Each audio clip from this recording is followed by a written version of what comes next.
बात उन दिनों की है जब श्रीराम का अश्वमेध यज्ञ चल रहा था। श्रीराम के अनुज शत्रुघ्न के नेतृत्व में असंख्य वीरों की सेना सारे प्रदेश को विजित करती जा रही थी। यज्ञ का अश्व प्रदेश प्रदेश जा रहा था। इस क्रम में कई राजाओं के द्वारा यज्ञ का घोड़ा पकड़ा गया, लेकिन अयोध्या की सेना के आगे उन्हें झुकना पड़ा। शत्रुघ्न के अलावा सेना में हनुमान, सुग्रीव और भरत पुत्र पुष्कल सहित कई महारथी उपस्थित थे, जिन्हें जीतना देवताओं के लिए भी संभव नहीं था। कई जगह भ्रमण करने के बाद यज्ञ का घोड़ा देवपुर पहुंचा, जहां राजा वीरमणि का राज्य था। राजा वीरमणि अति धर्मनिष्ठ तथा श्रीराम एवं महादेव के अनन्य भक्त थे। उनके दो पुत्र रुक्मांगद और शुभंगद वीरों में श्रेष्ठ थे। राजा वीरमणि के भाई वीरसिंह भी एक महारथी थे।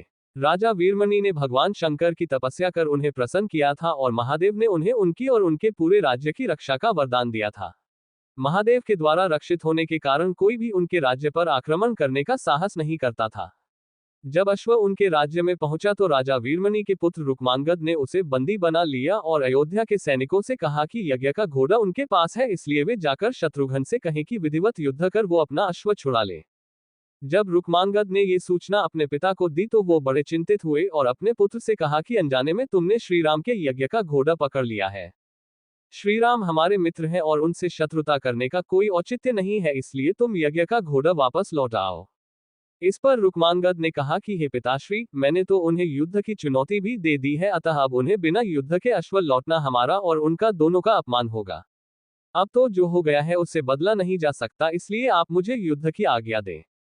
पुत्र की बात सुनकर वीरमणि ने उसे सेना सुसज्जित करने की आज्ञा दे दी। राजा वीरमणि अपने भाई वीरसिंह और अपने दोनों पुत्र रुक्मांगद और शुभांगद के साथ विशाल सेना लेकर युद्ध क्षेत्र में आ गए। इधर जब शत्रुघ्न को सूचना मिली कि उनके यज्ञ का घोड़ा बंदी बना लिया गया है तो वो बहुत क्रोधित हुए एवं अपनी पूरी सेना के साथ युद्ध के लिए युद्ध क्षेत्र में आ गए। उन्होंने पूछा कि उनकी सेना से कौन अश्व को छुड़ाएगा, तो भरत पुत्र पुष्कल ने कहा कि तातश्री, आप चिंता न करें।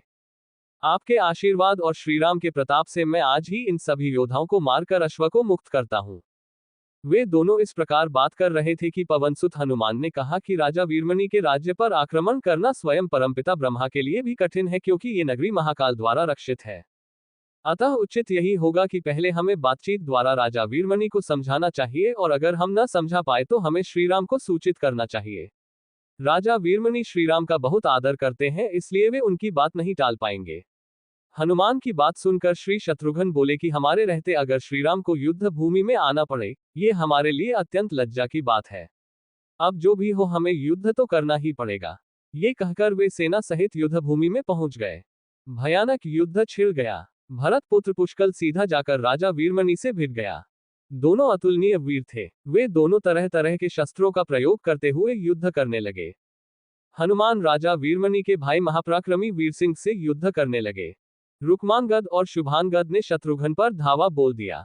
पुष्कल और वीरमणि में बड़ा घमासान युद्ध हुआ। अंत में पुष्कल ने वीरमणि पर 8 नाराज बाणों से वार किया। इस वार को राजा वीरमणि सह नहीं पाए और मूर्छित होकर अपने रथ पर गिर पड़े। वीरसिंह ने हनुमान पर कई अस्त्रों का प्रयोग किया पर उन्हें कोई हानि न पहुंचा सके। हनुमान ने एक विकट पेड़ से वीरसिंह पर वार किया, इससे वीरसिंह रक्तमन करते हुए मूर्छित हो गए। उधर श्री शत्रुघ्न और राजा वीरमणि के पुत्रों में असाधारण युद्ध चल रहा था। अंत में कोई चारा न देखकर शत्रुघ्न ने दोनों भाइयों को नागपाश में बांध लिया। अपनी विजय देखकर शत्रुघ्न की सेना के सभी वीर सिंहनाद करने लगे। उधर राजा वीरमणि की मूर्छा दूर हुई तो उन्होंने देखा कि उनकी सेना हार के कगार पर है। ये देखकर उन्होंने भगवान रुद्र का स्मरण किया। महादेव ने अपने भक्त को मुसीबत में जानकर वीरभद्र के नेतृत्व में नंदी, भृंगी सहित सारे गणों को युद्ध क्षेत्र में भेज दिया। महाकाल के सारे अनुचर उनकी जय जयकार करते हुए अयोध्या की सेना पर टूट पड़े। शत्रुघ्न, हनुमान और सारे लोगों को लगा कि जैसे प्रलय आ गया हो। जब उन्होंने भयानक मुख वाले रुद्रावतार वीरभद्र, नंदी, भृंगी सहित महादेव की सेना देखी तो सारे सैनिक भय से कांप उठे।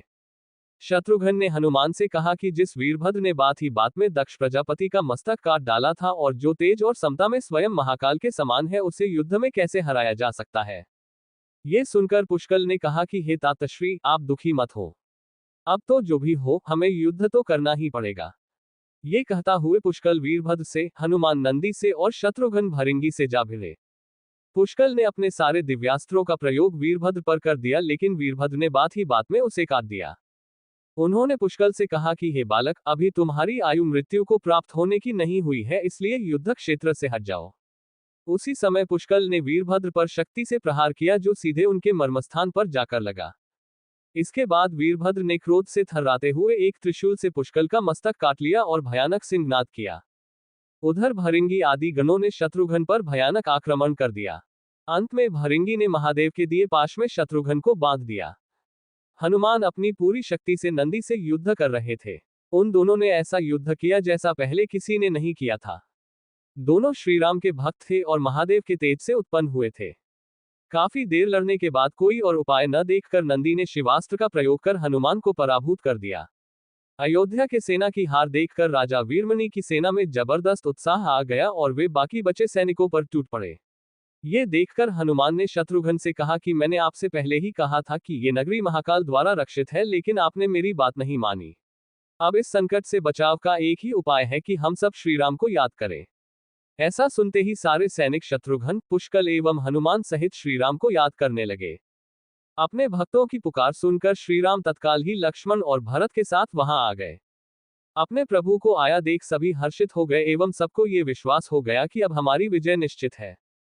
श्रीराम के आने पर जैसे पूरी सेना में प्राण का संचार हो गया। श्रीराम ने सबसे पहले शत्रुघ्न को मुक्त कराया और उधर लक्ष्मण ने हनुमान को मुक्त करा दिया। जब श्रीराम, लक्ष्मण और भरत ने देखा कि पुष्कल मृत्यु को प्राप्त हो चुके हैं तो उन्हें बड़ा दुख हुआ। भरत तो शोक में मूर्छित हो गए। श्रीराम ने क्रोध में आकर वीरभद्र से कहा कि तुमने जिस प्रकार पुष्कल का वध किया है, उसी प्रकार अब अपने जीवन का भी अंत समझो।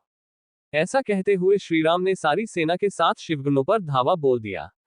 जल्द ही उन्हें ये पता चल गया कि शिवगणों पर साधारण अस्त्र बेकार है, इसलिए उन्होंने महर्षि विश्वामित्र द्वारा प्रदान किए दिव्यास्त्रों से वीरभद्र और नंदी सहित सारी सेना को विदीर्ण कर दिया।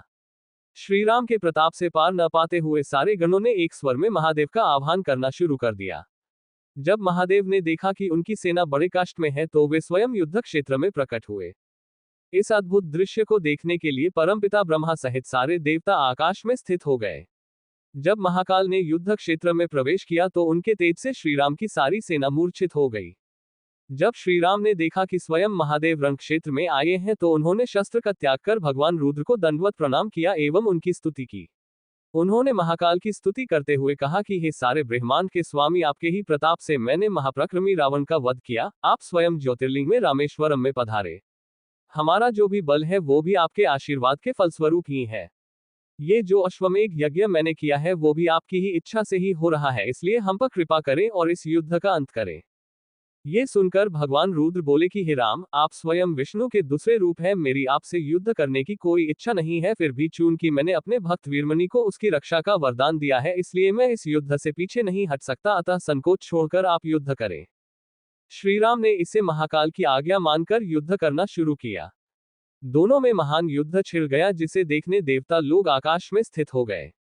श्रीराम ने अपने सारे दिव्यास्त्रों का प्रयोग महाकाल पर कर दिया, पर उन्हें संतुष्ट नहीं कर सके। अंत में उन्होंने पाशुपतास्त्र का संधान किया और भगवान शिव से बोले कि हे प्रभु, आपने ही मुझे ये वरदान दिया है कि आपके द्वारा प्रदत्त इस अस्त्र से त्रिलोक में कोई पराजित हुए बिना नहीं रह सकता, इसलिए हे महादेव, आपकी ही आज्ञा और इच्छा से मैं इसका प्रयोग आप पर ही करता हूँ। ये कहते हुए श्रीराम ने वो महान दिव्यास्त्र भगवान शिव पर चला दिया। वो अस्त्र सीधा महादेव के हृदय स्थल में समा गया और भगवान रुद्र इससे संतुष्ट हो गए। उन्होंने प्रसन्नतापूर्वक श्रीराम से कहा कि आपने युद्ध में मुझे संतुष्ट किया है, इसलिए जो इच्छा हो वर मांग ले। इस पर श्रीराम ने कहा कि हे भगवान, यहाँ इस युद्ध क्षेत्र में भ्राता भरत के पुत्र पुष्कल के साथ असंख्य योद्धा वीरगति को प्राप्त हो गए हैं, उन्हें कृपया जीवन दान दीजिए। महादेव ने मुस्कुराते हुए तथास्तु कहा और पुष्कल समेत दोनों ओर के सारे योद्धाओं को जीवित कर दिया। इसके बाद उनकी आज्ञा से राजा वीरमणि ने यज्ञ का घोड़ा श्रीराम को लौटा दिया और अपना राज्य रुक्मांगद को सौंपकर वे भी शत्रुघ्न के साथ आगे चल दिए।